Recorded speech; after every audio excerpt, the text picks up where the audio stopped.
kelas 4. Hari ini kita belajar fikih melalui video. Sekarang sebelum itu kita mulai dulu posisi doa, baca doa sebelum belajar. Bismillahirrahmanirrahim. Rabbi jidni ilma warju'ni fahma. Rabbi israh sadri wa yassir li amri wahlul 'uqdatam min lisani yafqahu qawli. Amin ya rabbal alamin. Baca surat Al-Fatihah. A'udzu billahi minasy syaithanir rajim. Bismillahirrahmanirrahim. Alhamdulillahi rabbil alamin. Ar-Rahmanir Rahim. Maliki yaumiddin. Iyyaka na'budu wa iyyaka nasta'in. Ihdinas siratal mustaqim. Siratal ladzina an'amta 'alaihim ghairil maghdubi 'alaihim waladdallin. Amin. Sekarang buka buku fikihnya bab 3 tentang mandi wajib setelah haid. Anak kelas 4. Oke, sekarang buka halaman 40. Kita masuk pada hari ini mempelajari tentang pengertian atau definisi mandi wajib setelah haid. Oke, Islam adalah agama yang mencintai kebersihan dan kesucian. Jadi bagaimana Islam tersebut adalah agama yang sempurna dan agama yang suci. Al-iman syatul iman. Bagaimana kebersihan itu adalah sebagian dari iman. Dan hadis dan Al-Quran juga Nabi Muhammad SAW setelah mengatur kebersihan dan kesucian badan dari najis dan hadas, baik hadas besar maupun hadas kecil. Hadas besar itu seperti nanti buang air besar, buang kecil. Nanti hadas kecil seperti pipis dan sebagainya. Haid termasuk nanti bukan cuma buang air besar atau buang kecil. Nanti haid bagi seorang perempuan atau kaum Hawa itu makan hadas besar yang harus dibersihkan dan sucikan dari badan seorang perempuan agar sah ibadahnya akan dilakukan. Jadi ketika seorang perempuan disebabkan karena ada haid, maka harus dilakukan untuk dibersihkan dan sucikan. Dalam arti bersihkan itu bagaimana dilakukan dengan jalan syariat Islam. Dan ini sudah ditentukan oleh Al-Quran dan hadis Nabi Muhammad SAW. Dalam ajaran Islam, ilmu fikih ini melihat dari kacamata fikih membahas tentang permasalahan berkaitan dengan suci atau taharah, bersuci. Jadi ketika masuk ke dalam fikih, maka yang pintu utama adalah fikih itu ada tentang at-taharah, tentang kesucian. Jadi tentunya di sini kita akan membahas tentang had itu, maka kembali kepada at-taharah, tentang fikih itu tersebut. Bersuci dari hadas kecil ketika kita buang angin atau bersentuhan dengan perempuan atau yang lainnya. Ketika kita sudah memiliki wudu, maka kita harus berwudu. Itu disebut dengan hadas kecil. Tetapi ketika haid, buang air besar, itu maka harus dibersihkan dan harus disucikan. Bersihkan dengan ketentuan yang dilakukan, seperti dibersihkan yang kota tersebut, baik itu dubur dan sebagainya, baru disucikan itu dengan wudu.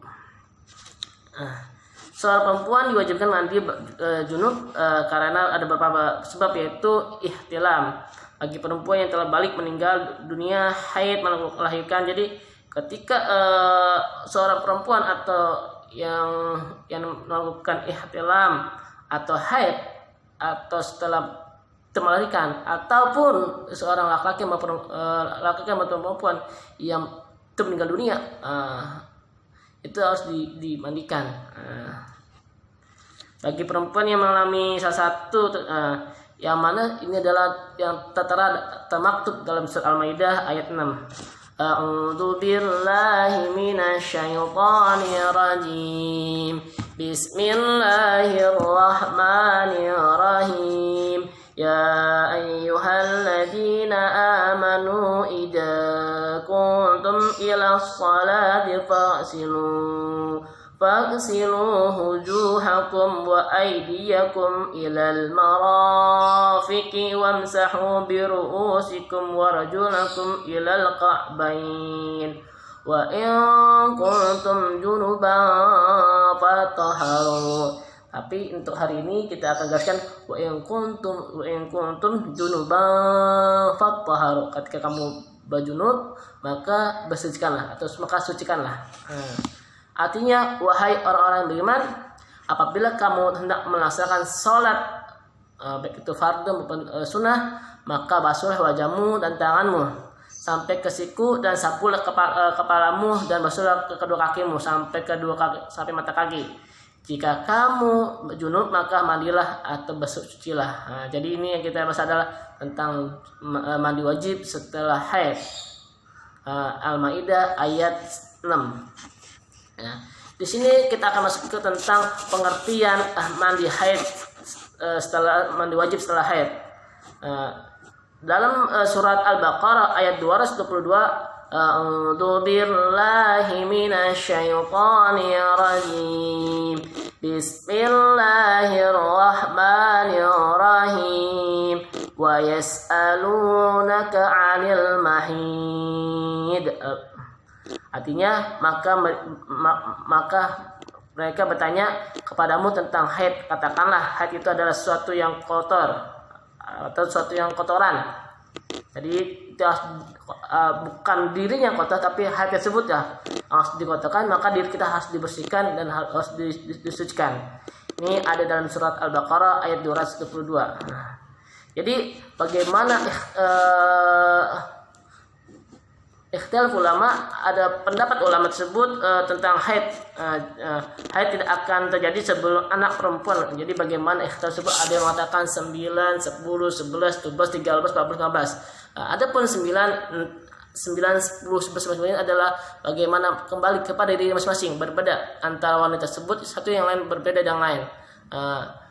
Tapi ketika dia lebih dari 15, 16 atau 17 dan sebagainya, itu secara otomatis secara itu akan dewasa tanpa melintangi, sebab diukur kacamata bagaimana pendapat ulama tersebut antara 9 dan sampai 15 bagi seorang perempuan. Kalau untuk laki-laki 13, 14 atau 15 tahun. Oke. Haid, darah haid yang normal keluarnya pada setiap bulan sekali sampai seorang mengalami menopause. Jadi dia itu ketika sejak dia balik atau dewasa, sejak itu setiap bulannya akan datang tamu atau haid tersebut. Sampai kapan? Sampai menopause, yaitu sampai usia tua bagi seorang perempuan tersebut. Jadi haid itu adalah darah normal, bukan kotoran, bukan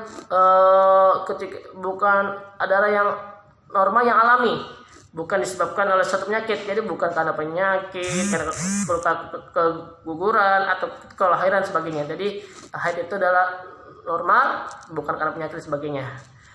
Tapi darah haid ini adalah keluarnya di kondisi lingkungan keadaannya sehingga terjadi perbedaan antara perempuan dan perempuan lain. Haid itu najis tapi bukan disebabkan kita penyakit atau kotoran atau kita ada habis luka sebagainya. Menurut para ulama, jumhur ulama itu mengatakan bahwasanya antara haid, keluarnya darah haid tersebut antara paling sebentar atau paling cepat adalah 1 malam 1 hari, 1 malam, atau paling lama itu adalah 15 hari atau 2 minggu plus 1 hari. Itu paling lama untuk keluarnya haid bagi seorang perempuan. Sedangkan yang 5 hari malam atau 1 minggu itu pengendara fardi atau masari istikhadah. Ketika lebih dari itu maka masuk ke ranah istikhadah. darah penyakit. Tapi kalau misalnya antara 1 malam paling cepat atau maksimal 2 minggu 2 minggu 1 hari itu masuk ke ranah haid, masih haid. Tapi kalau lebih dari 15 atau 16 sampai 20 itu masuk ke istihadah, darah kotor atau darah penyakit, berbeda dengan haid nanti. Oke, sekarang kita masuk ke halaman 42. Setelah diuraikan panjang tentang bagaimana definisi ayatnya, buktinya, sebagainya tentang hal tersebut, maka kita diketahui bagaimana mandi junub atau mandi besar. Mandi wajib adalah mengalirkan ke air ke seluruh tubuh dengan niat menghilangkan hadas besar. Salah satu penyebab mandi wajib adalah karena haid. Bagaimana dia haruskan mandi besar dan akan dia haid. Salah satunya penyebabnya. Dalam ini Nabi Muhammad SAW bersabda dari Hamnah binti Asy'ar radhiyallahu anha yang artinya, kamu haid 6 hari atau 7 hari dalam tangan Allah. Kemudian mandilah, dan apabila kamu merasa telah suci maka salatlah 24 malam atau 23 malam beserta siangnya berpuasalah. Karena itu semua pemberikanmu pahala, dan demikian juga kerjakan pada setiap bulan sebagaimana lazim perempuan yang haid, sebagaimana lazimnya mereka yang suci karena kebiasaan saat haid dari sucinya. Hadis riwayat Abu Dawud, An-Nasa'i, Ahmad dan At-Tirmizi dan mensahihkannya. Jadi ketika seorang perempuan baik itu dalam bulan puasa maupun di bulan lain dan sebagainya, maka ketika dia haid maka berhenti melakukan ibadah itu tersebut, akan tetapi tetaplah berzikir, tapi tidak menyentuh Al-Quran, tidak berpuasa salat. Tetapi ketika sudah mensucikan, ketika sudah lebih dari antara 1 hari atau 14 atau 15 hari, maka bersihkanlah dan sucikanlah dan lakukan atas perintah Allah Subhanahu wa taala, salat, berpuasa Ramadan ketika di bulan puasa Ramadan. Jadi nanti tugasnya selain foto screenshot di ini, tolong nanti di komen YouTube Bapak di halaman pertanyaannya halaman 42 yang al-wajibah. Nomor 1, lakukanlah polling pendapat kalian mengenai masa haid bagi seorang perempuan. Nanti kalian jawab di komen Bapak. Nomor 2, bagi bagi seorang perempuan siswi kelas 4 maka bisa bertanya, karena ini online bisa ditanya kepada ibunya, kakaknya, ada bibinya, bertanya tentang dapat melakukan dengan bertanya kepada teman-temannya tentang sekelas haid itu.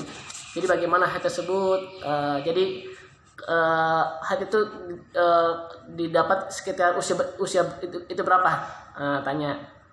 Nah itu nanti bukan tanya ibu saya haid bukan, tapi menurut yang saya tanyakan kepada orang tua saya, bahwasanya haid itu pada usia sekian, gitu. Jadi nanti bagaimana pendapat-pendapat yang lain. Yang ketiga, bagi seorang laki-laki atau siswa kelas 4 bisa bertanya juga kepada ayah dan ibu kalian atau bibi atau kakak perempuan kalian tentang masa-masa haid tersebut. Ini kita menjadikan sebuah bagaimana pertanyaan mengetahui tentang masa haid dan mandi wajib setelah haid. Mungkin sekian yang Bapak sampaikan. Kurang lebih mohon maaf. Wassalamualaikum warahmatullahi wabarakatuh.